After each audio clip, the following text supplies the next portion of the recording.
그 다음에 우리 교재의 17페이지에 2절에 용어의 정의라고 되어 있는데 이 부분은 매회 한 문제가 잘 나와요.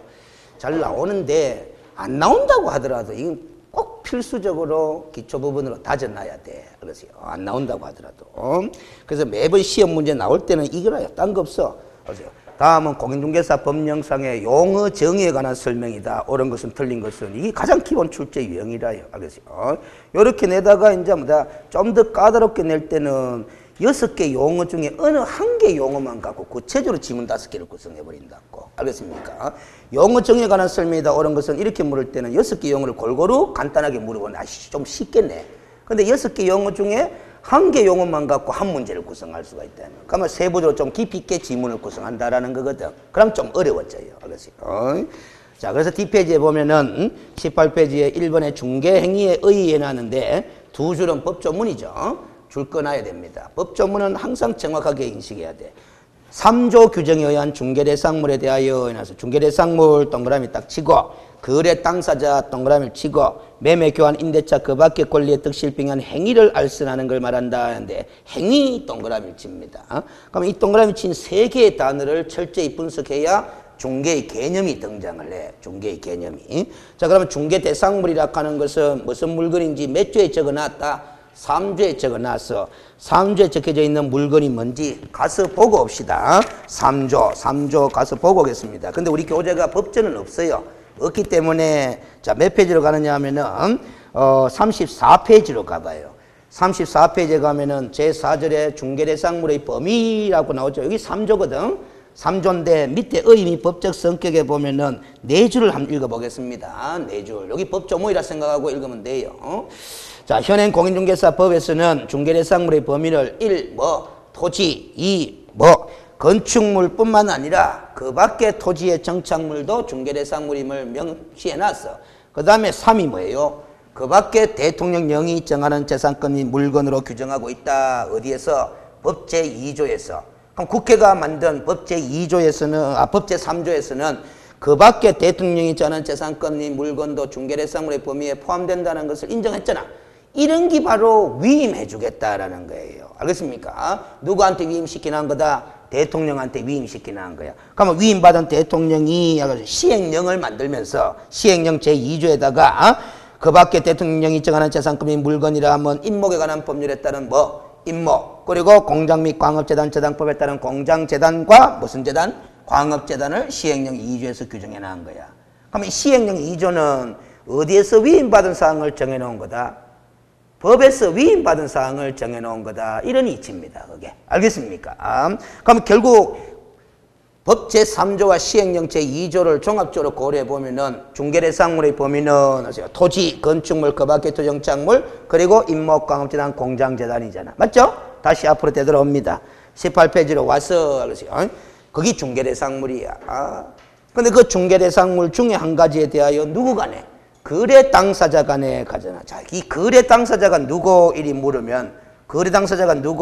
물으면, 매도인과 매수인 이렇게 공부하지 말고, 틀린 건 아닌데, 매매 행위를 하면은 매도인과 매수인이지만, 임대차 행위를 하면 임대인과 임차인이 되는 거 아닙니까? 그런데 우리 중개의 개념에는 매매, 교환, 임대차 그 밖의 권리의 득실병기한 행위라고 쭉 적어놨잖아.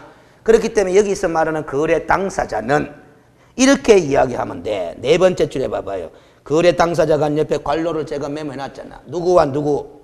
권리 이전자와 권리 취득자. 이 사람이 바로 거래 당사자가 되는 거다라는 거죠.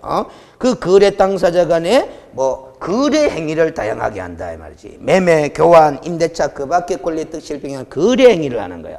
그 거래 행위가 성립되도록 알선하는 행위가 바로 뭐다? 중개다라는 거죠. 근데 그 거래 행위는 민법에서 공부한 법률행위에 해당하는 거야. 법률행위. 알겠지? 거래행위. 그래서 결국 거래행위라는 그 법률행위가 성립되도록 알선해주는 행위를 뭐라고 그런다? 중개라고 그런다. 자, 그러면 봐봐요.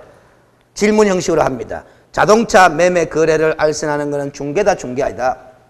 중개가 아니다라는 거죠. 왜? 자동차는 무슨 물건이 아니니까. 중개대상물이 아니니까. 알겠지? 선박 매매 거래를 알선하는 것도 중개다, 중개 아니다? 아니다라는 거라. 이 법에서 말하는 중개가 아니다. 자, 앞으로 이렇게 공부합니다.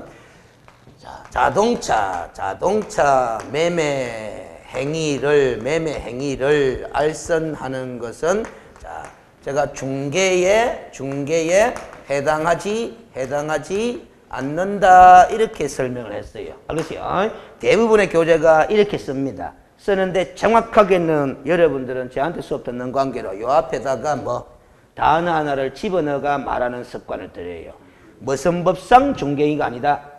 공인중개사법상 중개에 해당하지 않는다. 이래 되는 거야. 알겠습니까? 그러면 왜 이 단어를 집어넣어주는 습관을 들인 게 좋으냐 하면은, 알았어요?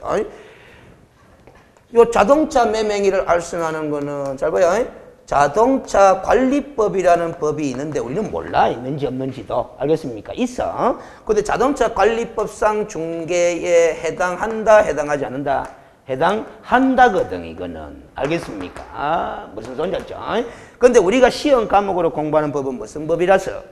공인중개사법이라서 대부분의 교재가 고마 이 치 아프고 그냥 중개에 해당하지 않는다. 이리 써버리는 거예요. 알겠습니까? 그러나 항상 말하는 습관이 뭐다? 어느 법상 뭐뭐에 해당하지 않는다. 이런 식으로 무슨 법상 가는 걸 갖다가 뭐 붙여주는 습관을 들이라라는 소리다. 알겠습니까?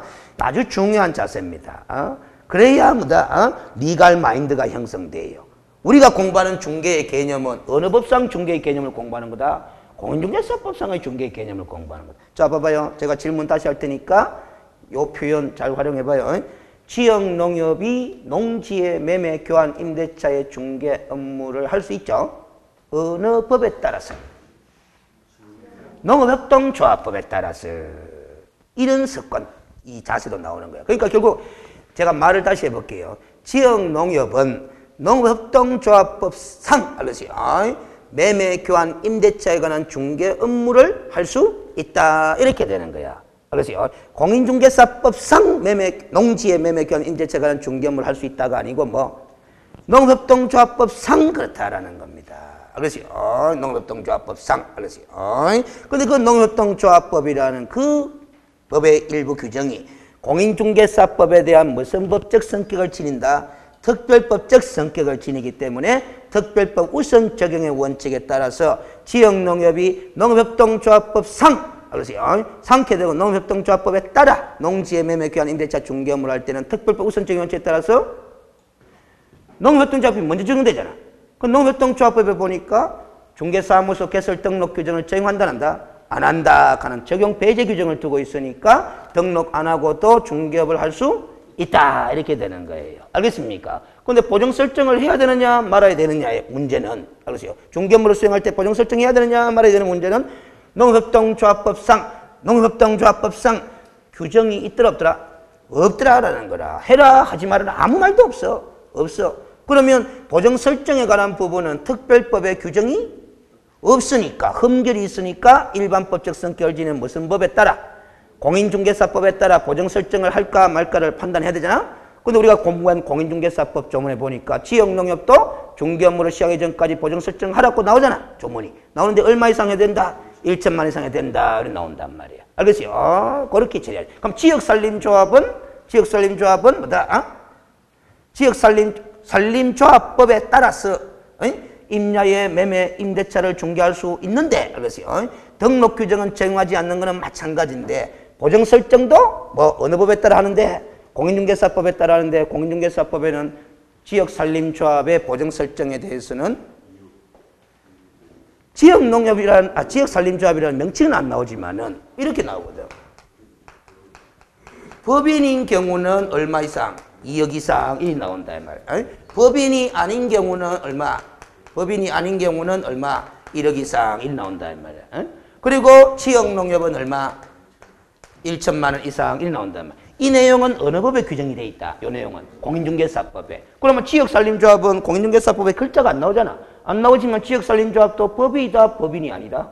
법이니까 여기에 따라서 얼마 하는 거다? 2억 이상 하는 거다라는 소리입니다. 그렇게 해석하는 거예요. 알겠습니까?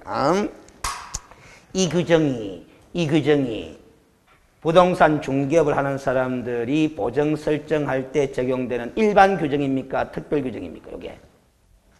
요게. 중개업을 하는 사람들이 보정 설정할 때 적용하는 일반 규정입니까? 특별 규정입니까? 일반 규정이야. 일반 규정. 일반 규정. 알겠습니까? 일반 규정. 우리 개별법인 농협동조합법이나 산림조합법이나 이런 법에는 보정 설정에 관한 특별한 규정을 두고 있다, 안 두고 있다? 안 두고 있으니까 무슨 규정대로? 일반 규정대로 따라야 되는데, 일반 규정은 이렇게 지역농민 얼마? 1억 이상 해놓고, 그럼 지역산림조합은 일반 규정이 있나 없나? 없어 보이는데 요 들어간다고 봐야 되는 거야. 어이? 법인인 경우라고 돼 있으니까 얼마 이상? 2억 이상 이렇게 되는 거야. 알겠습니까? 아, 그렇게 가야 된다. 자, 그러면 됐고, 알겠어요. 밑에 그림은, 알겠어요. 그림은 이 과목에서 제일 중요한 기초 그림입니다. 알겠어요. 제일 기초적인 그림이다. 다시 한번 그림에서 설명할 때입니다. 칠판 봅니다. 중개대상물에 대하여 돼 있죠? 중개대상물에 대하여 이렇게 제가 그리면 벌써 머릿속에 뭐 토지, 건축물, 임목, 가운데단, 공장재단 이런 걸 떠올려야 되는 거야. 그런 물건들 중에 한 가지 물건에 대하여 누구 간에 권리를 이전하는 자와 뭐다? 권리를 취득하는 자, 즉 거래 당사자 간에 무슨 행위를 한다? 거래 행위를 하잖아. 거래 행위를. 그 거래 행위는 다양하다, 안 다양하다? 다양하다. 매매 거래 행위, 교환 거래 행위, 임대차 거래 행위, 그 다음에 무슨 거래 행위도 있다.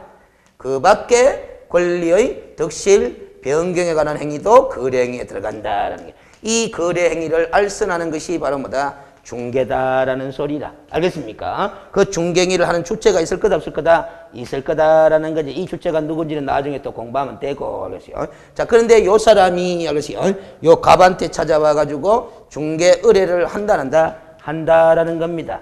중개 의뢰를 하게 되면 요 사람은 뭐라고 부르면 된다. 요 사람은. 요 자자는 놈자자입니까? 요 자자 대신에 뭐 의뢰인 하면서 갖다 붙이면 돼. 읽어. 권리 이전 의뢰인. 요쪽에 사람이 또 요다가 의뢰를 하면은 뭐가 된다? 의뢰인이 되는 거야. 권리를 취득하고자 하는 중개 의뢰인이 되는 거예요. 알겠어요? 의뢰를 안 했으면 의뢰인이다, 의뢰인 아니다? 의뢰인이 아닌 거야. 알겠어요? 의뢰를 안 하고 자기들끼리 직접 거래할 수도 있나 없나? 있잖아. 알겠습니까? 직접 거래할 수도 있잖아요. 그래서 우리가 권리를 이전하는 자 하는 말과 권리를 이전하고자 하는 중개 의뢰인 하는 말은, 알겠어요? 상황이 같다 다르다? 다른 거예요. 알겠습니까? 그런 거 되면. 자, 그런데 밑에 그림을 보면은 관련 판례에 나와 있는데 경매 절차라는 글자가 나오죠? 자, 경매 절차. 질문 봅니다. 경매 절차. 자, 토지나 건축물, 임목, 가운데단, 공장재단 이 중개대상물이 경매 물건으로 나왔어요.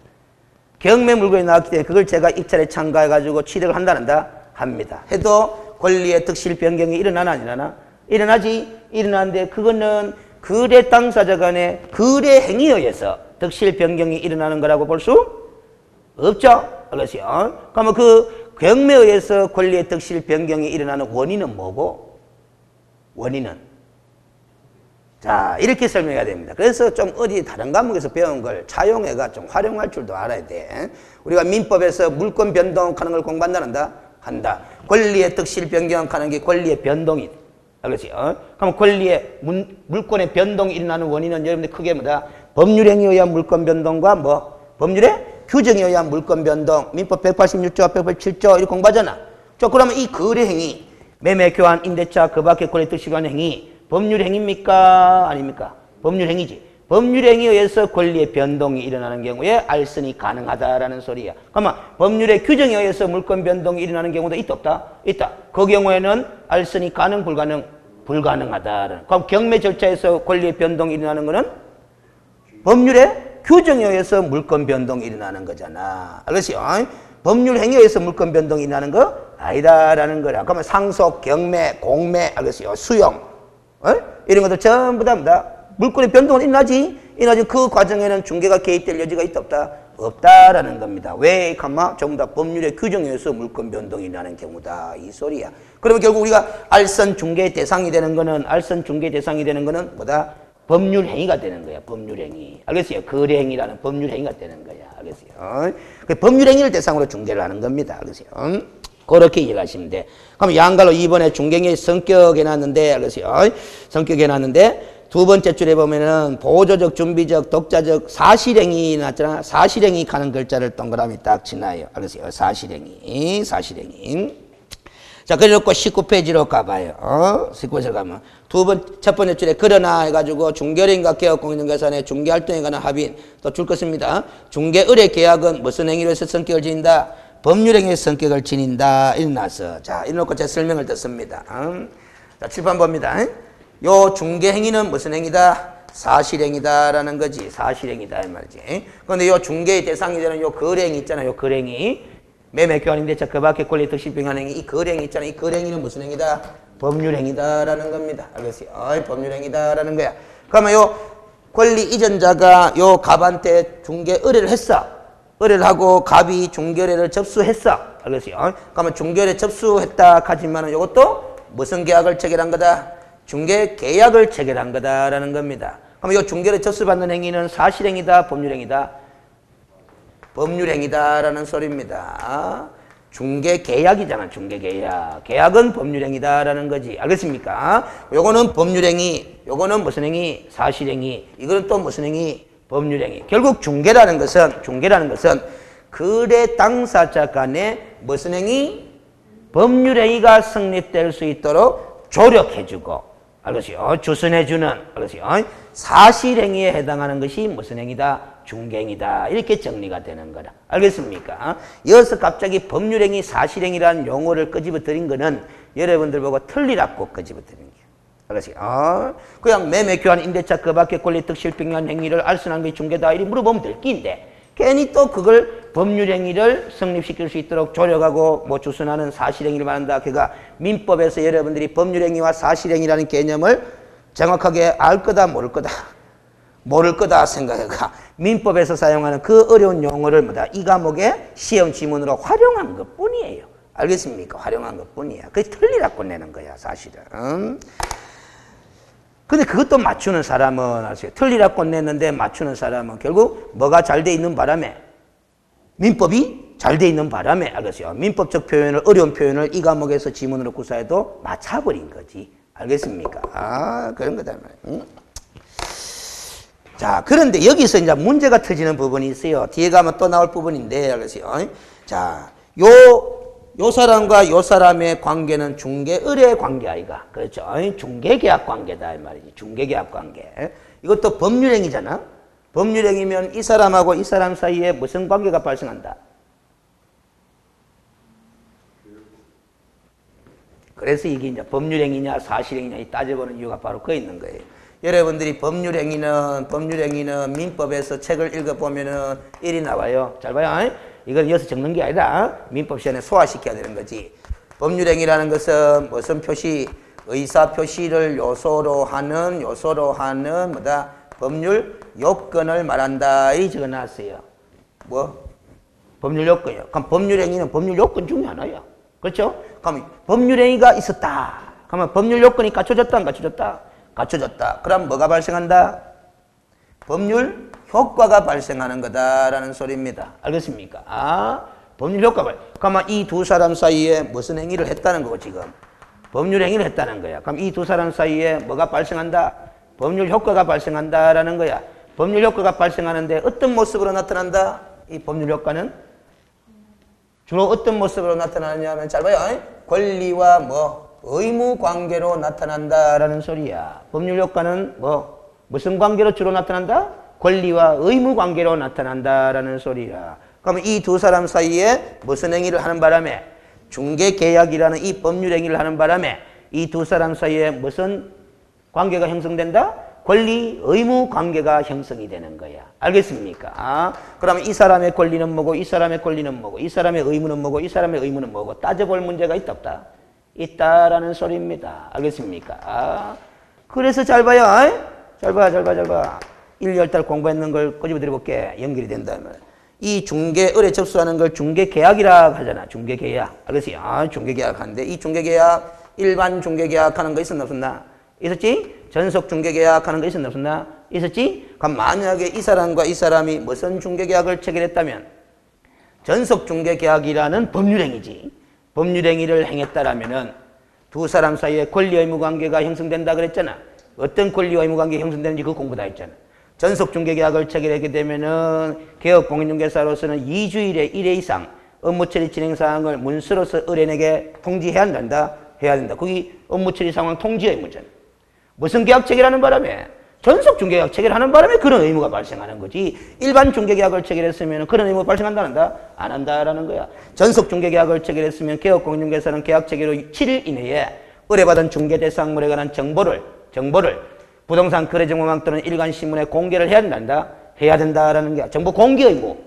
정보 공개 의무가 요 갑의 의무사항으로 나타난다라는 거야. 무슨 계약을 체결하는 바람에? 전속 중개계약이라는 법률 행위를 행하는 바람에. 알겠습니까? 전속 중개계약이라는 무슨 행위를 하는 바람에?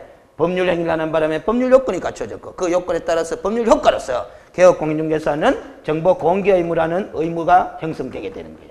알겠습니까? 또 전속 중개계약서라는 서면을 작성해야 된답니다. 해야 되는 거다라는 소리입니다. 무슨 소리인지. 그러니까 봐봐요. 법률 행위니까 그런 효과가 나타나는 거야. 무슨 소리인지 알겠죠?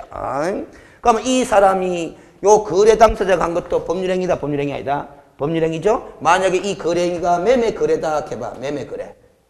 매매 거래면 매매 거래 행위도 법률 행위 맞죠?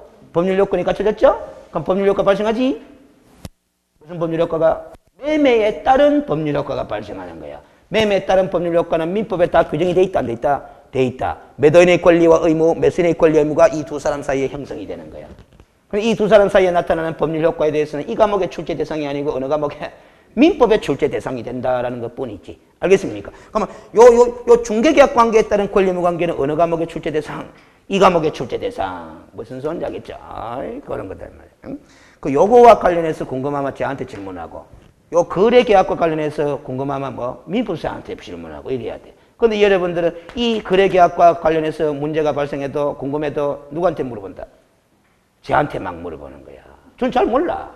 그 여러분들이 쉬는 시간에 그래서 내가 집을 한 채 샀는데요. 해서고 뭐 여러분들이 경험하고 있는 법률 상담을 저한테 온단 말이야. 그거는 누구한테 할 문제고? 민법사한테 할 문제야. 알겠어요? 그런데 만약에 여러분들이 이런 질문은 저한테 돼요. 쉬는 시간에. 내가 중개업소를 통해 가지고 매매 거래를 했는데 지금 보수를 너무 많이 달라하네. 중개한 사람들이. 알겠어요? 그 보수 많이 줘야 됩니까? 안 줘도 됩니까? 이런 질문들은 누구한테 해야 되나? 저한테 해야 되는 거야. 알겠습니까? 왜? 그 보수 취급에 관한 부분은 무슨 문제이기 때문에 이 중개계약과 관련해서 나타나는 효과거든. 알겠어요? 이 중개계약 체결하면서 보수 취급에 관한 의사를 표시하는 거다, 안 하는 거다? 하는 거거든. 하는데 현실로 가면은 명확히 안 하고 명확히 안 하고 묵시적으로 하지. 묵시적으로. 알겠습니까? 그래서 분쟁이 일어나는 거야. 알겠습니까? 그래서 보수 취급에 관한 특별한 약정이 없다 하더라도 의뢰받은 것은 틀림없으니까 이 갑이 중개를 완성시킨 경우에는 이 법률행위가 성립된 경우는 상인의 보수 채용권을 행사할 수 있다 없다? 있다. 이 판결이 나온 거다 이 말이야. 알겠어요? 근데 그 판례가 만약에 요 중개계약 체결하면서 보수 취급에 관한 약정을 만약에 이 사람과 이 사람 사이에 명확히 해가지고 서면으로 만들어 놨다면은 그런 사건이 터진다 안 터진다? 안 터진다라는 겁니다. 알겠습니까? 현실로 가면 전부 다 이 보수 취급에 관한 약정을 명확히 안 하는 문제 때문에 터지는 거 아닙니까? 알겠어요? 그렇게 이해를 하셔야 돼요. 그 다음 됐고, 알겠어요? 19페이지 갑니다. 양갈로 3번에 중개행위 대상이라고 돼 있죠. 세 줄을 줄 거면서 한번 읽어봅니다. 이미 공부했는 거야. 중개행위 대상이 되는 것은 중개대상물의 물리적인 상태 그 자체가 아니라 중개대상물에 대한 거래 당사자 간의 권리의 득실병한 행위, 즉 무슨 행위다? 법률 행위다라는 겁니다. 그럼 칠판 봐요. 이 그림을 늘 활용하면 이 문장도 쉬워져. 요 중개행위의 대상이 되는 것은 요 물건 그 자체가 아니라 물건에 관한 무슨 행위? 법률 행위를 대상으로 중개를 하는 거다라는 거죠. 법률 행위를 대상으로. 자, 그래서 다시 한번 그림을 봅니다. 제가 잘 봐요. 요 화살표의 꼭지점을 요다가 안 했고 요다가 했다 이 말이야. 알겠어요? 요거는 중개대상물이라고 그랬잖아. 요거는 부동산이요 중개대상물이라고 그랬잖아. 요다 꼭지표 안 붙여놓고 요다 꼭지표 붙여놨단 말이야. 그 말이 결국 중개대상물 그 자체를 대상으로 중개를 하는 것이 아니고 요 중개대상물에 관한 무슨 행위? 거래행위, 법률행위를 대상으로 중개를 한다라는 걸 표시하기 위해서 꼭지점을 요다 갖다 붙여놨다. 알겠습니까? 이게 꼭지점의 의미를 또 이해 못 하시면은 이렇게 생각해야 돼. 거래 당사자 간에 이 거래행위가 일어나지 않으면 중개할 게 있나 없나? 없다라는 거야. 알겠습니까? 그래 생각하면 쉬워요. 중개행위의 대상이 거래행위이기 때문에, 법률행위이기 때문에 거래행위가 일어나지 않으면 중개행위의 대상이 있나 없나? 없어. 알겠어요? 그렇게 생각하시면 된다. 말이에요. 그래서 우리 부동산 중개업은 알겠어요? 이 거래 경기가 좋아야 돼. 알겠어요? 거래 경기가. 집을 사고 파는 사람이 많아진다, 많아진다? 많아야 중개할 일이 많아지는 거예요. 알겠습니까? 집 사고 파는 사람이 별로 없으면 뭐다? 중개할 게 없어, 중개할 게. 알겠어요? 자, 그렇게 이해하시면 되고, 여기서 또 한 가지 우리가 시험 문제 짜줄 때 되는 것이 요 거래 행위가 매매 행위일 수도 있고, 뭐 교환 행위일 수도 있고, 뭐 임대차 행위일 수도 있잖아요. 그런데 우리 법조문에는 매매, 교환, 임대차는 명시해 놨으면서 매매, 교환, 임대차 이외에 다른 거래 행위는 전부 다 이렇게 표현해요. 그 밖의 권리의 뭐 득실, 변경에 관한 행위 이런 표현을 써놨잖아요. 그렇죠? 그러면 매매가, 교환이, 임대차가 중개의 대상이 되는 것이면 명확하다, 불명확하다? 명확하다 이 말이야. 근데 이거는 명확하나 불명확하나? 불명확하잖아. 여기서 이제 출제거리가 생기는 거예요. 불명확하잖아. 불명확하면 해석을 해볼 필요가 있다 없다? 있다라는 거야. 명확한 거는 해석할 게 없어. 매매는 중개의 대상이 된다. 이거 해석할 게 있나? 없어. 법조문에 매매는 중개의 대상이다 딱 명시해 놨는데 뭐. 근데 이거는 어떤 거래 행위를 뜻하는지 명확하다, 불명확하다? 불명확하다라는 게 여기서 출제거리가 나오는 거지. 그러면 여기 이제 표현이 권리라고 나오잖아. 그럼 권리의 종류는 민법에서 다 공부해야 하네요. 권리의 종류들 하잖아. 그럼 민법에서 들어보는 권리의 종류들 이거 다 집어넣어봐야 돼. 다 집어넣어봐야 돼. 알겠어요? 다 집어넣어보고 요 들어가느냐 뭐 안 들어가느냐. 들어가면은 그 권리는 중개의 대상이 된다, 안 된다? 되고 안 들어가면은 뭐 중개 대상이 안 된다. 이렇게 판단하면 되거든. 알겠어요? 그럼 소유권 요 들어간다, 안 들어간다? 들어간다. 점유권 들어간다, 안 들어간다? 모른다. 알겠어요? 여러분들 모른다 지금. 지상권 들어간다, 안 들어간다? 들어간다. 전세권 들어간다, 안 들어간다? 들어간다. 지역권 들어간다, 안 들어간다? 들어간다. 알겠어요? 저당권 들어간다, 안 들어간다? 들어간다. 알겠어요? 유치권 들어간다, 안 들어간다? 잘 모르겠다 지금. 알겠어요? 질권 들어간다, 안 들어간다? 잘 모르겠다. 알겠어요? 자, 가면 여기서 지금 봐봐요. 지금 각 교재들 보면 이 파트에서 온갖 민법에서 들어보는 권리의 종류들 다 적어놔요. 그러니까 아마 2페이지, 3페이지 걸쳐서 막 적어놓는다. 그 다 외우라는 소리인데 외울 필요가 없어요. 들어가느냐 안 들어가느냐를 판단하는 뭐다? 기준만 소화시켜 놓으면 된다 이 말이야. 그걸 어떻게 소화시켜 놓으면 되느냐? 이 권리는 무슨 물건에 관한 권리다? 중개대상물에 관한 권리의 득실 변경이잖아. 그렇죠? 그러면 그 권리가 중개대상물과 하등의 관계가 없는 권리면 그 권리는 중개대상이 된다, 안 된다? 안 된다. 이렇게 판단하면 돼요. 그럼 질권은 중개대상물과 관련이 있나? 없잖아. 동산질권, 권리질권이니까. 맞죠? 그러면 이 물건들은 토지, 건물, 임목관련, 공장재단은 지상권, 지역권, 소유권, 저당권, 유치권 이런 거와 관계 있나 없나? 있잖아. 맞죠? 맞죠? 그러면 그거 다 중개대상이 된다 무조건 판단하면 안 돼 또. 일단 두 가지 기준으로 판단해. 두 가지. 일단은 첫 번째가 뭐에 관한 권리라 해야 된다? 중개대상물에 관한 권리라 해야 돼. 두 번째, 잘 봐요. 이게 더 중요해. 그 권리가 이전성이 있어야 된다, 없어야 된다? 있어야 된다라는 거라. 득실 변경에 관한 행위 개성있겠네. 그 권리가 이전성이 있어야 돼. 이전성이 없으면 중개대상이 된다, 안 된다? 안 된다라는 거죠. 자, 그러면 봐봐요. 점유권 연습합시다. 점유권이라는 이 물건도 토지에 관한 점유권, 건축물에 관한 점유권, 임목, 공장재단, 광업재단 점유권 다 인정되잖아. 그럼 첫 번째 기준은 충족이 됐어. 두 번째 기준 이전성이 있다 없다. 그걸 따져야 되는 거야. 이 점유권이 이전성이 있다면 점유권도 중개대상이 된다 안 된다? 된다. 이렇게 판단하는데 이전성이 있어 없어요? 없어요. 알겠어요? 점유권은 알았어요. 자, 근데 있다고 생각할 가능성도 많아 여러분들이. 알았어요? 왜냐하면 매매 계약을 하니까 뭐다? 내가 집을 샀잖아? 샀으면 매도인이 점유하다가 이제 누가 점유하게 되노? 매수인이 점유하게 되니까 점유권의 이전성이 있다. 이렇게 생각하기 쉽단 말이야. 그렇죠? 자, 제가 지금 점유권이 이전성이 있느냐 없느냐 질문한 거는 점유권만 독립적으로, 점유권만 독자적으로, 알겠어요? 독자적으로 이전성이 있느냐 없느냐 그걸 따져보자고 물어보는 거야. 그러면 이 점유권이라는 것은 본권과 분리해서 별도로 점유권만 따로이 독립적으로 이전이 가능하다 불가능하다? 불가능하다라는 소리입니다. 따라서 점유권은 중개대상이 된다 안 된다? 안 된다 이렇게 판단하는 거예요. 무슨 소리인지 알겠죠? 여러분들 그래서 민법 공부할 때마다 물권의 종류를 구분할 때 본권과 점유권 이렇게 구분하는 거예요. 그 본권의 가장 대표적인 것이 뭐다? 소유권. 그 소유권을 제한하는 물권으로서 용의물권, 담보물권. 그 용의물권은 지상권, 지역권, 전세권. 담보물권은 뭐다? 저당권, 질권, 유치권 이런 식으로 종류를 구분해 가면서 가잖아. 알겠어요? 이 점유권은 본권과 구분해서 별도로 독자적으로 뭐다? 변동시킬 수 있는 권리가 아니다라는 겁니다. 알겠습니까? 그래서 중개 대상이 된다, 안 된다? 안 된다. 그러면 유치권 또 생각해봐. 유치권, 토지 유치권 있을 수 있나 없나? 있지? 건축물 유치권 있을 수 있죠? 근데 임목이나 재단은 유치권이 대상이 될 수는 없어요. 그러나 토지, 건축물이 다 유치권이 대상이 되니까 유치권은 중개대상물에 관한 권리 맞다, 맞다? 맞다. 그럼 그 유치권은 이전성이 있다, 없다? 그걸 따져봐야 된다는 소리야. 자, 제가 공사 대금 채권을 못 받았어요. 알겠어요? 못 받았는데, 알겠어요? 줄 때까지 뭐다? 그 공사했는 부동산 있죠? 그 부동산을 점유할 수 있는 권리가 바로 뭐고?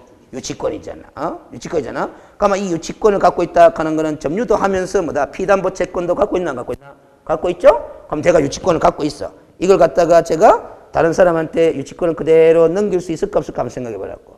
제가 가진 피담보 채권, 1억 채권, 그 다음 점유, 이걸 함께 이전하면은 이전도 가능하다, 불가능하다?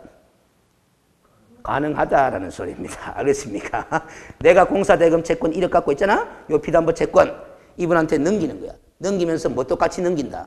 점유도 같이 넘기는 거야. 알겠어요? 바토탄치 해가지고 이분이 이제 들어와가 공사대금 받을 때까지 깽가리 치고 뭐다 라미끼리 먹고 점유하고 있는 거야. 그럼 유치권도 이전이 가능하다, 불가능하다? 가능하다. 따라서 유치권도 중개 대상이 될 수 있다, 없다? 있다. 이런 논리가 되는 거예요. 그게 그 판례라. 밑에 관련 판례 한번 봐봐요. 동그라미 1번 한번 읽어봐. 법률의 규정에 의해 성립되는 담보물권의 유치권은 원칙적으로 중개의 대상인 권리가 아니라고 봐야 한다. 그러나 유치권의 경우 그 성립에 있어서는 중개가 개입될 여지가 없겠지만은 성립된 유치권은 일신 전속적이 아닌 재산권으로서 자 줄 거예요. 피담보 채권과 목적물의 점유를 함께 이전할 경우는 뭐가 가능하고 이전이 가능하고 그거 줄 겁니다. 따라서 부동산 유치권도 이전이 가능한 부분이 있을 수 있으니까 중개가 가능하다, 불가능하다? 가능하다. 그래서 중개 대상이 되는 권리가 중개 대상 권리가 된다고 할 수 있다. 이게 과거에 뭐 서울행정법원의 판례다라는 소리야. 서울행정법원에서 이 판결이 왜 나왔느냐? 봐봐요. 공인중개사 자격시험 불합격 처분 취소 청구 소송이야. 알죠? 무슨 말인지 알죠? 그 한 문제 모절해가 불합격 처분 받은 사람이 이 한 문제도 뭐다? 문제 출제 오류다. 저런 정답으로 해도 그럼 저런 정답으로 해주면 나는 딱 평균 1점 대가 합격한다는다. 합격한다. 그래서 공인중개사 자격시험 내한테 불합격 처분한 걸 취소해라라는 불합격 처분을 취소해라 그러니까 합격시키도 이 소리잖아. 그 행정소송을 걸어가 이긴 거예요. 알겠어요? 그때 출제위원은 유치권은 중개대상이 된다 했다 안 된다 했다? 안 된다 했거든. 알겠어요? 법정담보물권 가는 얘기에 너무 필이 확 꽂히는 바람에 중개대상이 될 수 없다라고 출제를 했는데 뭐 이 소송을 걸어가지고 유치권도 이전이 얼마든지 가능하기 때문에 중개가 개입될 수 있다 없다? 있다라는 판결을 이끌어냄으로써 그 사람이 합격한 거예요. 이게 아마 12회 때인가 13회 공인중개사 자격시험 때 그리 된 거예요. 알겠습니까? 그런 거다. 바톤 타치. 알겠습니까? 무슨 소리인지 알죠? 자, 봐봐요. 거기 사례를 해야 되는 게 민법에서 이게 소화가 다 돼야 되는 건데 내가 이분한테 1억을 빌린 돈이 있어요. 갚아야 돼. 알겠어요? 근데 현금이 없어요. 알겠어요? 근데 나는 뭐 하는 사람이냐면은 공사업자예요. 그래서 병원 건물에 공사를 해주고 공사 대금을 받아야 될 권리가 있다 이 말이야. 얼마? 1억. 알겠어요? 1억. 근데 안 줘. 공사 시킨 사람이. 알겠어요? 그럼 내가 공사 대금 1억을 받아야 이분한테 빌린 돈도 줄 거 아닌가 봐. 그렇죠? 근데 안 주는 거야. 그럼 내가 유치권을 행사하고 있잖아. 받을 때까지 받을 때 있는데 자꾸 달락하는 거야. 빌려준 돈에 이러죠. 근데 주머니 다 틀어봐라. 1억이 있는가. 그 대신에 이 병원장한테 뭐다? 1억 받을 채권이 있다. 그렇죠? 유치권을 갖고 있다. 그거라도 대신 가져갈래? 그러니까 뭐다? 안 받는 것보다는 나을 거 아닙니까? 그래서 가져갈 수 있는 거야. 그 대신에 이분이 들어와가 뭐 해야 된다? 깽가리 치고 있어야 되는 게 점유를 하고 있어야 되기 때문에. 무슨 말이에요? 그러니까 피담보 채권, 그 공사대금 1억 채권하고 뭐 점유를 함께 이분한테 이전시킨다면 이전시킬 수도 있는 거다 없는 거다? 있는 거고. 결국 그 유치권의 대상이 또 토지고 건물이면 뭐다? 부동산 유치권 아이가? 그럼 부동산 유치권도 이전이 가능하기 때문에 중개가 개입될 수 있다 없다? 있다. 이렇게 판단한 거예요. 그러세요. 자, 그러면 됐고, 동그라미 2번도 봐봐요. 이것도 판례로 시험 문제 나왔던 건데, 법정 지상권이 건물의 소유에 부속되는 종속되는 권리가 되는 것이 아니며, 하나의 독립된 법률상의 물건으로서 성격을 지니고 있는 것이기 때문에, 독립된, 동그라미 쳐요. 독립된. 건물의 소유자가 무엇과 무슨 권? 건물과 법정 지상권겠죠? 그러면 이 건물과 하는 말은 건물 소유권과 이 소리야. 건물 소유권과 법정 지상권 중 어느 하나만을 처분하는 것도 가능하다. 그거 줄 다 끊으면 돼요. 그러면 법정 지상권만 따로 이 독자적으로 처분할 수도 있다 없다? 있기 때문에 법정 지상권도 중개 대상이 될 수 있다 없다? 있다. 이 소리가 되는 거야. 알겠습니까? 그런데 법정 지상권이 성립되는 경우에는 중개가 개입될 수 있다 없다? 없습니다. 성립된 법정 지상권을 그것만 따로 이 소유권과 분리해서 이전시킬 수 있다라는 거지. 알겠습니까? 또 힘드네. 이 다른 과목이 안 되면 계속 제가 힘들어. 그래서 그냥 막 넘어가고, 여러분들 지금 뭣도 모르고 그냥 외우는데 나중에 되면 자동적으로 알게 돼 있어요. 민법 해결되면.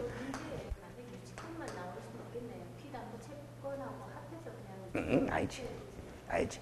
결국에는 우리가 중개대상 권리가 될 수 있느냐 없느냐를 묻는 문제이기 때문에 만약에 3번 지문에 유치권 하면서 세 글자만 나오잖아. 그렇죠? 그러면 유치권도 성립되는 경우냐 이전되는 경우냐 하는 건 제시 안 했잖아. 지문이 그냥 3번에 유치권 이렇게 나오잖아요. 그렇죠? 그럼 이게 성립이냐 이전이냐 글자 써줬다 안 써줬다? 안 써줬다 이 말이야. 그러면 유치권의 이전은 중개가 가능한 부분이 있을 수 있잖아. 그럼 유치권도 중개 대상이 될 수 있다라고 판단해야 돼요. 왜 그러냐면은 이 시험 지문의 뒤에 성립이냐 이전이냐를 안 적어줬다라는 것은 이거는 물어봤다 안 물어봤다? 안 물어본 거야. 알겠어요? 무슨 소리냐? 물어보지 않은 걸 판단할 필요는 없다. 근데 우리가 공부한 바에 따르면 성립에는 중개가 당연히 개입될 수 없는 거지만 이전은 얼마든지 중개가 개입될 수 있으니까 물어보지 않은 거는 판단할 필요 없고 유치권도 중개 대상이 될 수 있는 사례가 있지 않느냐라는 거야. 그래서 중개 대상이 된다 이렇게 판단하는 거야. 우리 판결문도 봐봐요. 네 번째 줄에 보면 부동산 유치권의 경우도 마찬가지입니다. 결국 뭐라고 적어놨노? 결국 그 다음에 표현이 부동산 유치권의 이전은 겠나 그냥 유치권은 겠나? 이전 하는 말 없잖아. 그거는 부동산 유치권은 중개 대상 권리가 된다고 할 수 있다 이렇게 적어놨잖아. 알겠어요? 무슨 소리인지 알죠? 그런 겁니다.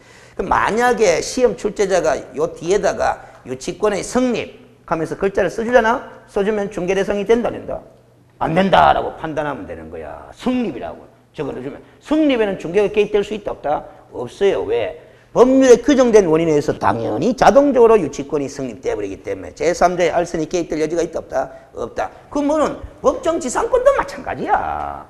법정지상권도 성립과 이전으로 구분할 필요가 있다 없다? 있다라는 게. 근데 시험 출제자가 구분했다 안 했다?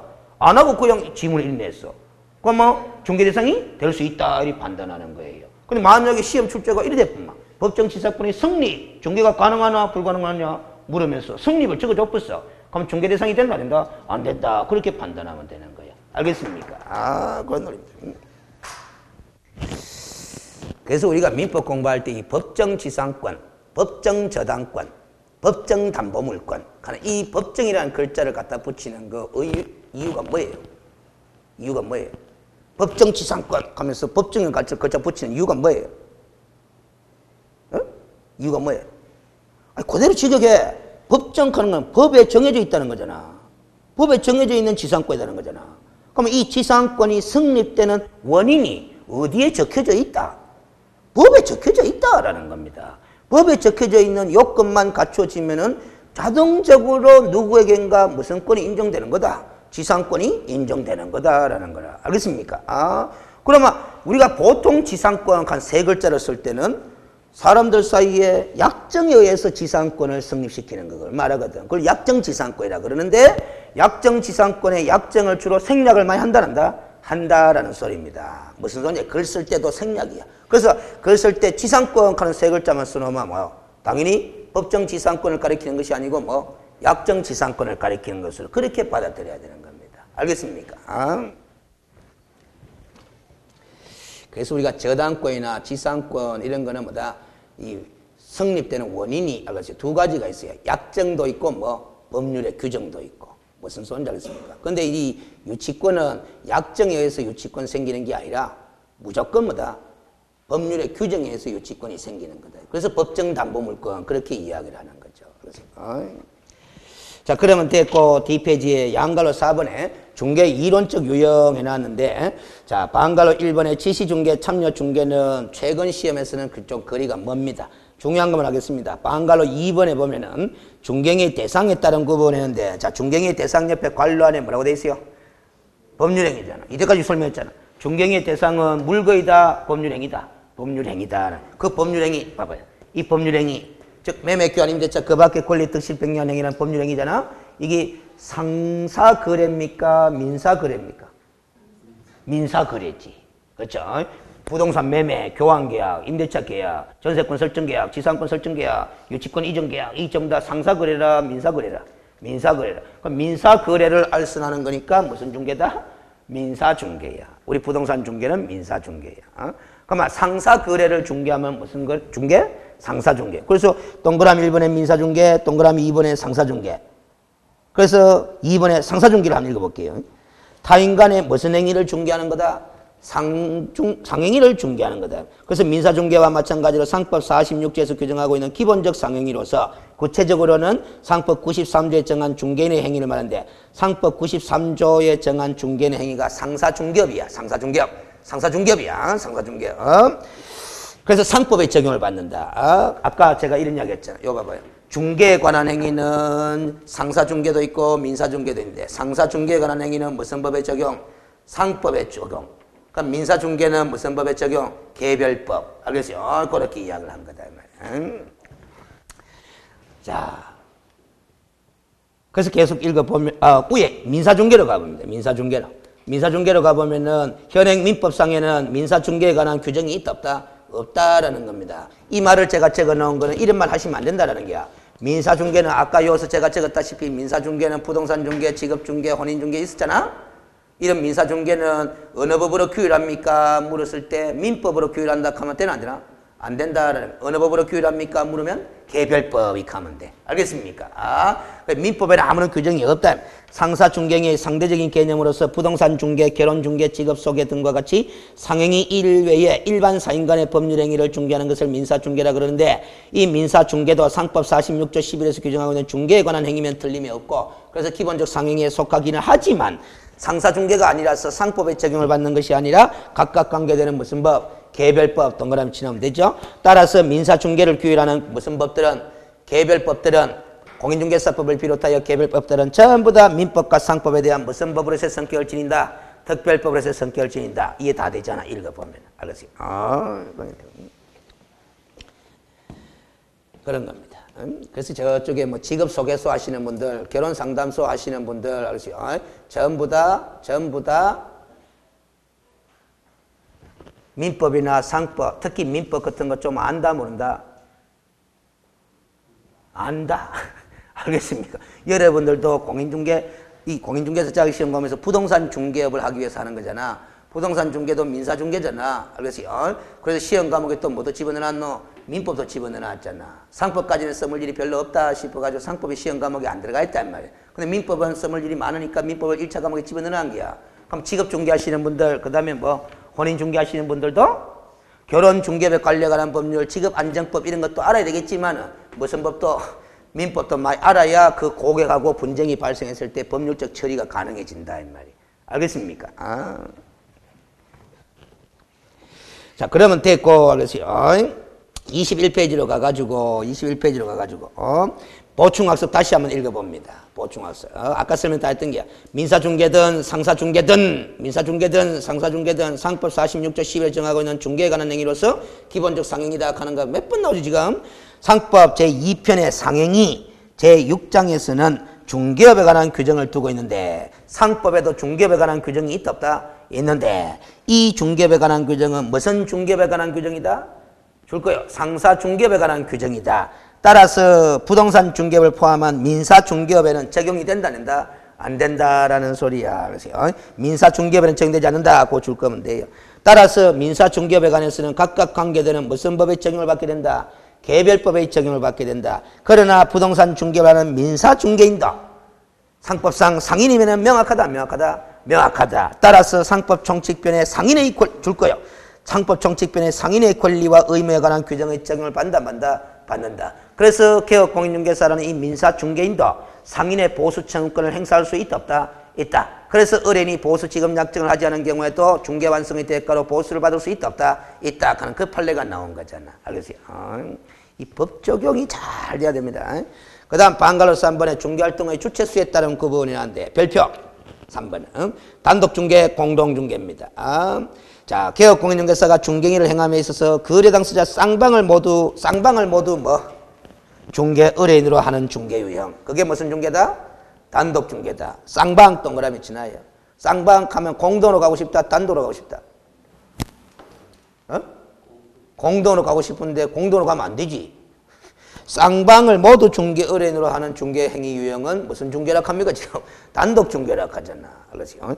그럼 동그라미 이번에 공동 중개는 거래 당사자 일방만을 중개 의뢰인으로 해야 되죠. 일방 동그라미 쳐요. 일방만을 중개 의뢰인으로 하여 다른 개업공인중개사와 공동으로 중개를 완성시키는 중개 유형을 무슨 중개? 공동 중개한다 이 말이에요. 교재를 이리 써놓으니까 어렵다라고 불평 불만을 하는데 이렇게 쓰면 어렵다 소리 안 하죠. 개업공인중개사 개업공인중개사 갑이 있잖아. 요 사람이 혼자 중개하면 무슨 중개? 단독 중개. 2인 이상이 협력해서 중개하면 무슨 중개? 공동 중개. 교재를 그리 써놓으면 어려울 거 있나 없나? 없지. 그런데 알았어요. 우리 판결문을 보면은 밑에 판례 한번 봐봐. 밑에 관련 판례 한번 읽어봐요. 여기 2인 이상 하는 말 안 나와. 읽어봐. 중개행위란 개업공인중개사가 거래에 누구로부터? 쌍방 당사자 동그라미 중개 의뢰 받은 경우뿐만 아니라 거래의 일방 동그라미 당사자에 의뢰하여 중개의 상물의 거래 행위를 알선하는 경우도 포함하는 것이다라는 거잖아. 결국 이 말을 짤막하게 줄이면 중개행위란 단독 중개뿐만 아니라 무슨 중개도 포함하는 것이다. 공동 중개도 포함하는 것이다라는 소리가 돼요. 그런데 이 판결문의 표현을 보면 쌍방 당사자로부터 의뢰를 받아서 중개하면 무슨 중개가 되는 거고? 단독 중개가 되고 일방 당사자로부터 의뢰받아서 중개하면 무슨 중개가 되고? 공동 중개가 된다 이 말이야. 이게 좀 어려워지는 거잖아요. 알겠어요? 우리의 국어 관념이 일방은 뭐 단독으로 연결되기 쉽다 이 말이야. 쌍방은 또 뭐 공동으로 연결되기 쉬운데 반대라. 알겠어요? 어려운 입장이 돼봐요. 자 봐봐요. 칠판 보면은 거래 당사자 쌍방부터 다 의뢰받았어. 누가? 갑이. 다른 사람하고 협력할 필요 있나 없나? 없잖아. 지 혼자 중개하면 되잖아. 그 쌍방 당사자로부터 의뢰받아서 알선한 중개는 무슨 중개가 되는 거다? 단독 중개가 되는 거지. 근데 갑은 이쪽으로부터 의뢰받았는데 뭐다? 이 사람은 누구한테 의뢰했다? 다른 개업공인중개사 을한테 의뢰했어요. 그래서 을한테 했어. 갑한테 의뢰한 것이 아니고. 이리 되면 이 두 사람 사이의 거래는 갑과 을이 협력해서 함께 중개를 해야 된다? 해야 된다라는 거야. 그러면 갑도 일방으로부터 의뢰받았지? 을도 뭐? 일방으로부터 의뢰받았잖아. 그 일방 당사자로부터 의뢰받아서 알선하는 중개는 무슨 중개의 모습이 되는 거다? 공동 중개의 모습이 되는 거다. 알겠습니까? 그런 거다. 응? 영업행위. 영리를 목적으로 하는 행위. 근데 그거는 국어사전적인 의미의 해석이고, 알겠어요? 우리 상행위가 뭐고 이리 물었을 때, 알겠어요? 법에 따라서 설명할 때는 아까 상법 있었죠? 상법의 46조에 보면은 기본적 상행위 가면서 1, 2, 3, 4, 5, 7, 8, 9, 10, 11 쭉 나열되어 있단 말이에요. 거기에 적혀져 있는 행위들은 다 무슨 행위다? 상행위다. 이렇게 설명하면 돼. 알겠습니까? 그럼 거기에 적혀져 있는 행위를 다 영리를 목적으로 수행하면은 무슨 행위가 되는 거다? 상행위가 되는 거다. 알겠습니까? 거기 안 적혀진 거는 상행위다, 상행위 아니다? 상행위가 아니다라는 게. 이게 법에 따라서 판단하는 방법입니다. 알겠습니까? 자동차 매매를 알선하는 건 중개다, 중개 아니다? 중개가 아니다. 어느 법에 따라서 보니까? 공인중개사법 조문에 따라서 보니까. 공인중개사법은 중개대상물에 대하여 거래행위를 알선하는 걸 중개라고 그랬지. 중개대상물에는 자동차가 안 들어가 있지 않느냐라는 거라. 알겠어요? 그러나 자동차 매매를 중개하는 거는 뭐다? 알선하는 건 그것도 중개라고 할 수 있는 것은 어느 법에 따라서 보면? 자동차 관리법에 따라서 보면 그것도 중개라고 할 수 있는데 공인중개사법상으로 중개라고 보지는 않는다라는 거지. 상행위가 뭐냐? 그러면 상법 46조에 규정된 행위가 상행위야. 알겠습니까? 그렇게 이야기하면 됩니다. 그럼 보험에 관한 행위도 상법 46조에 가면 상행위의 종류로 나올까 안 나올까? 보험에 관한 행위. 나옵니다. 알겠어요? 그 보험에 관한 행위도 무슨 행위다? 상행위야. 알겠습니까? 그러면 창고업에 관한 행위, 그것도 뭐 상행위예요. 알겠습니까? 우리 창고 가는 사람이 있잖아. 그러니까 상법 46조에 보면 아까 제가 열 몇 가지, 20가지 정도 쭉 날려 나온다 그랬잖아. 그게 중개에 관한 행위도 들어가 있다는 것 뿐이지. 알겠어요? 자, 그러면 됐고, 알겠어요? 21페이지에 그 방갈로 4번하고 방갈로 5번 이런 것들은 최근에는 시험에 지금 출제거리로 등장하고 있지 않습니다. 참고 삼아서 읽어보시면 되고, 뒷페이지 양갈로 5번에 보면은 별표. 이 판례가 상당히 여러분들이 좀 깨닫고 지나가야 될 필요가 있다라는 거죠. 중갱이에 해당하는지 여부의 판단 기준과 범위 이 제목을 적어 놨는데, 지금 우리가 중개의 개념을 공부하고 있잖아. 잘 봐요. 자, 자동차 관리법 상의 중개, 공인중개사법 상의 중개 같은 거다 다른 거다? 다른 거다라는 거잖아. 맞죠? 그러세요. 또 말로 하면 또 여러분들이 안 되겠네. 자, 우리가 공인중개사법 있고 공부할 필요도 없는 자동차 관리법 하는 법도 있다 이 말이지. 요 법에도 중개라는 용어가 나온다 안 나온다? 나온다. 요 법에도 중개라는 용어가 나온다 안 나온다? 나온다. 같은 개념이다 다른 개념이다? 다른 개념이다라는 거죠. 무슨 소리 알겠지? 자, 그러면 우리 공인중개사법에도 알겠어요. 조문이 많다 안 많다? 많다 이 말이지. 알겠어요? 몇 조까지 나온다? 51조까지 나와. 자, 봐봐요. 요 단어와 요 단어는 다른 개념이다 하는 거는 법이 서로 다르잖아. 법이 서로 다른 거잖아. 그렇죠? 그런데 이 하나의 법 속에도 조문서로 간에도 자, 1조의 2조라고 합시다. 2조의 중개인이 나오잖아. 그런데 저 뒤에 30조에 가면 또 중개 하면서 글자가 나와. 이 중개하고 이 중개는 하나의 법 속에 나오는 거잖아. 같다 다르다? 에? 다를 때가 있다라는 거예요. 알겠습니까? 동일한 법 속에 나오는 똑같은 글자인데도 조문서로 간에도 의미가 뭐? 다를 때가 있다 하는 이걸 받아들여야 돼. 알겠습니까? 법과 법이 서로 달라서 개념도 다를 수가 있지만은, 알겠어요? 동일한 법 내에 똑같은 표현이라도 뜻이 다를 수가 있다 하는 이걸 열어놔야 돼. 알겠습니까? 그래서 지금 우리가 용어 정의를 공부하는 건 2조에서 공부하는 거거든. 2조. 그러면 30조에 가면 뭐냐면은 손해배상 책임 규정을 공부해. 손해배상 책임에서 공부하는 중개하고 용어 정의에서 말하는 중개의 개념하고 일치, 불일치할 수도 있다라는 이 가능성을 열어두고 이걸 읽어봐야 돼. 알겠습니까? 자, 읽어봅니다. 법 제2조 1호에서 용어 정의에서 중개를 하면 우리가 방금 공부했다시피 제3조 기재한 중개대상물에 대해 거래 당사자 간의 매매 결정대차 그 밖의 권리의 득실방 행위를 알선하는 것을 말한다고 규정하고 있잖아. 여러 조항이 그렇게 규정하고 있으나 여러 조문에 산재되어 있는 중개의 개념이나 범위 잘 봐요. 여러 조항 하는 거 이거다 말이야.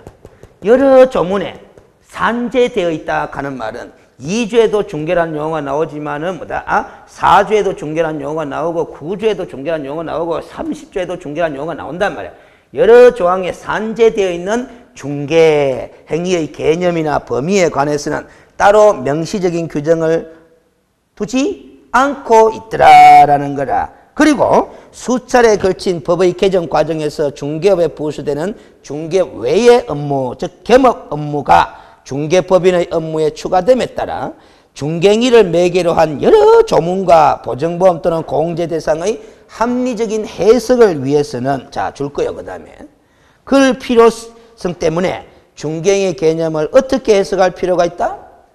다소 유연하게 해석할 필요가 불가피하게 요구되고 있기도 하다라는 거라. 그래서 그러면 이 요구가 있기 때문에 자, 2조에서 말하는 중개행위 개념과 범위 30조는 손해배상 책임이라고 그랬잖아.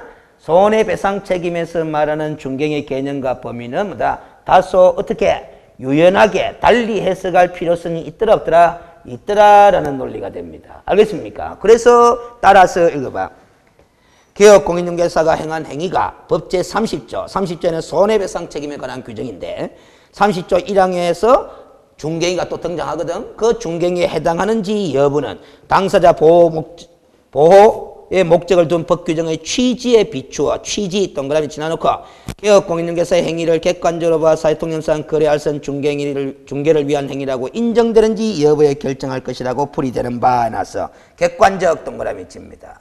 그러면 결국 30조 1항에서 말하는 중갱이에 해당되는지 안 되는지는 객관적으로 사회통념상 판단을 해야 된다라는 겁니다. 결론은 객관적 사회통념상 판단한다라는 거라. 그렇게 판단해야 되기 때문에 그 뒤에 또 읽어봐. 여러 조항의 입법 형태까지 고려해 보면 법 30조에서 말하는 중갱이는 개업공인중개사가 행한 행위 중에 반드시 제2조 1호 소정의 중개에 속하는 것만이, 그 말은 용어 정의에서 말하는 중개에 속하는 것만이 이에 해당한다고 좁게 해석할 필요는 있다 없다? 없다 줄 거야. 좁게 해석할 필요는 없다.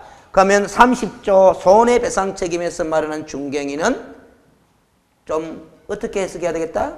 넓게 해석해야 되겠다라는 겁니다. 알겠습니까? 이 손해배상 책임의 보장에 관한 규정 30조를 둔 이유는 거래 당사자 보호 목적 때문에 둔 규정이기 때문에 개업공인중개사가 행한 행위의 범위를, 중갱이의 범위를 좀 가급적 폭넓게 넓게 인정할 필요성이 있더라라는 겁니다.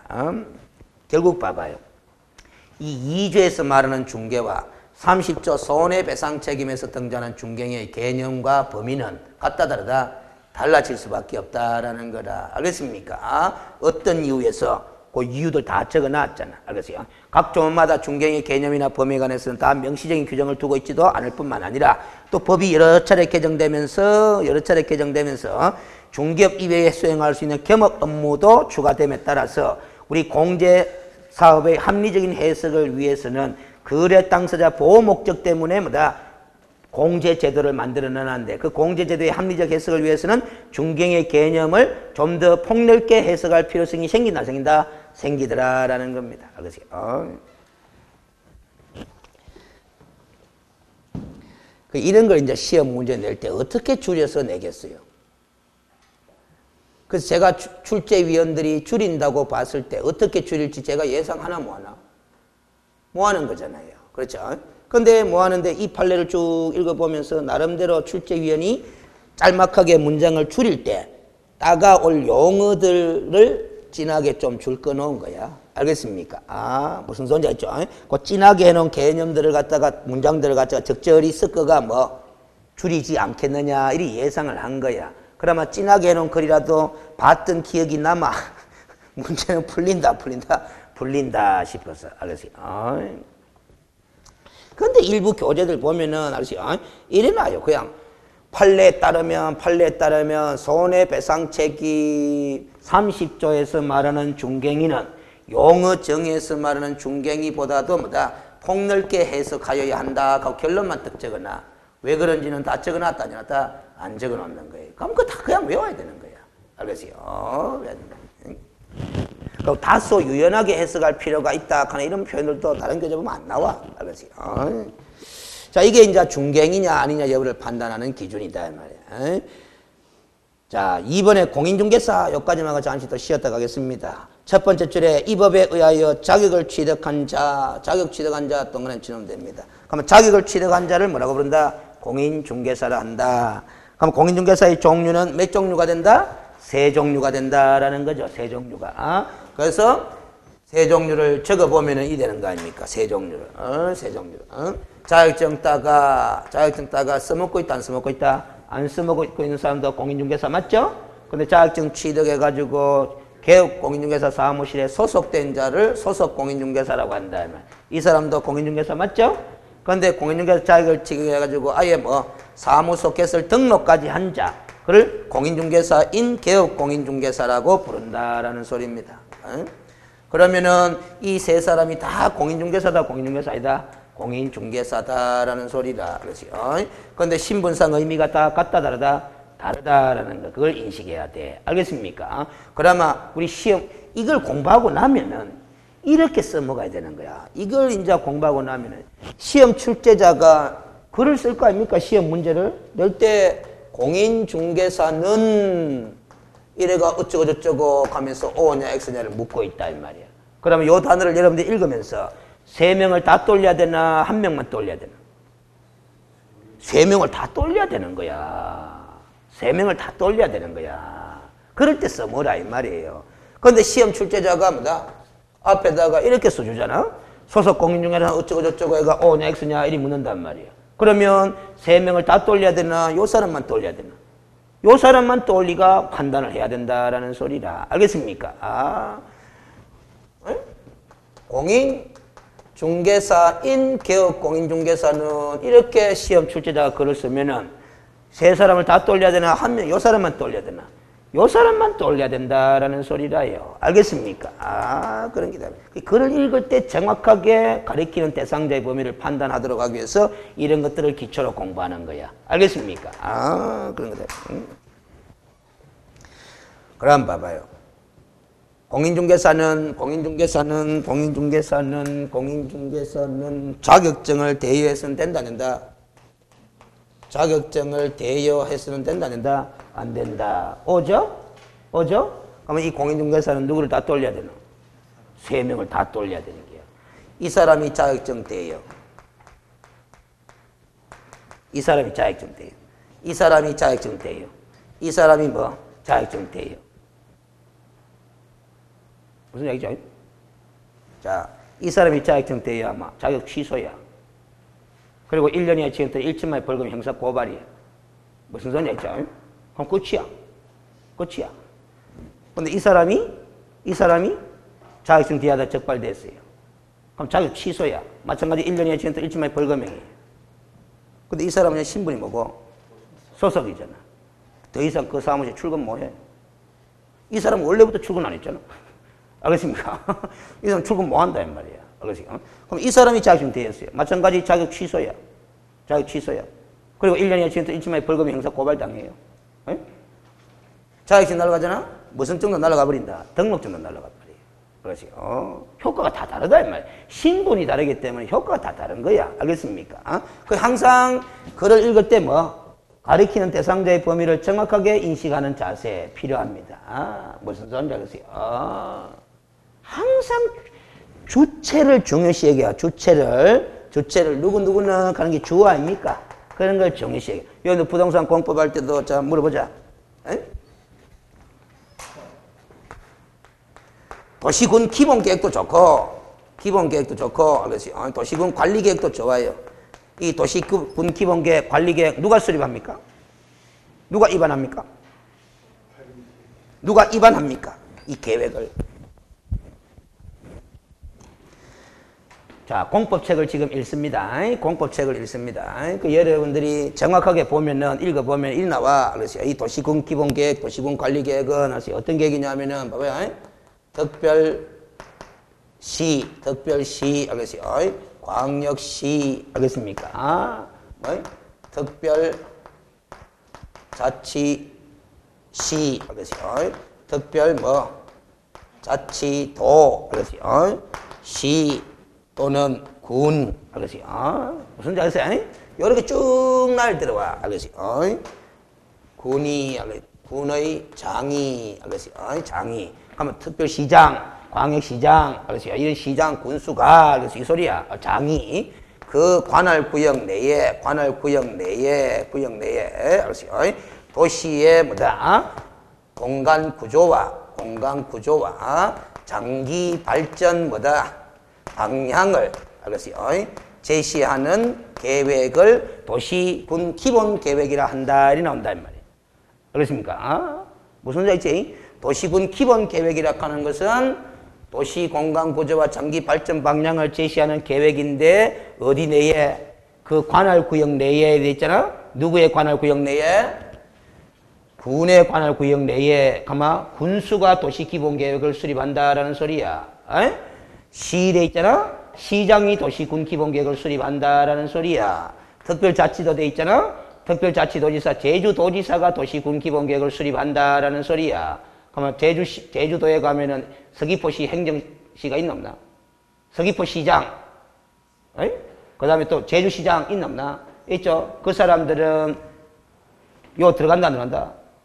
요 안 들어가요. 알겠어요? 그 제주도 땅덩어리는 누가 도시군 기본계획을 수립한다? 도지사가 하는 거야. 제주시장, 제주시장, 서귀포시장이 수립하는 거 아니야. 알겠어요?